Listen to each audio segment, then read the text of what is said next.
الف لام میم، یہ کتاب ایسی ہے کہ اس میں کوئی شک نہیں، یہ ہدایت ہے ان ڈر رکھنے والوں کے لیے جو بے دیکھی چیزوں پر ایمان لاتے ہیں اور نماز قائم کرتے ہیں، اور جو کچھ ہم نے انہیں دیا ہے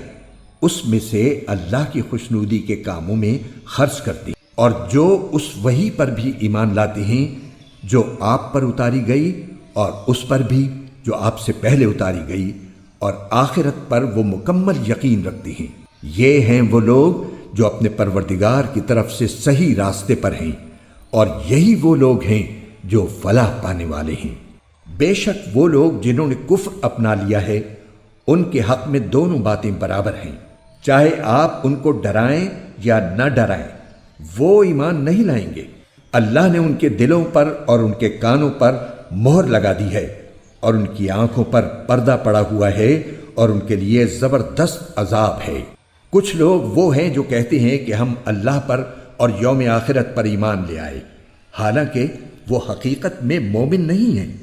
وہ اللہ کو اور ان لوگوں کو جو واقعی ایمان لا چکے ہیں دھوکہ دیتے ہیں،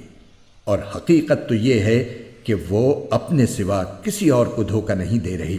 لیکن انہیں اس بات کا احساس نہیں ہے۔ ان کے دلوں میں روگ ہے، چنانچہ اللہ نے ان کے روگ میں اور اضافہ کر دیا ہے، اور ان کے لیے دردناک سزا تیار ہے، کیونکہ وہ جھوٹ بولا کرتے تھے۔ اور جب ان سے کہا جاتا ہے کہ تم زمین میں فساد نہ مچاؤ تو وہ کہتے ہیں کہ ہم تو اصلاح کرنے والے ہیں۔ یاد رکھو یہی لوگ فساد پھیلانے والے ہیں، لیکن انہیں اس بات کا احساس نہیں ہے۔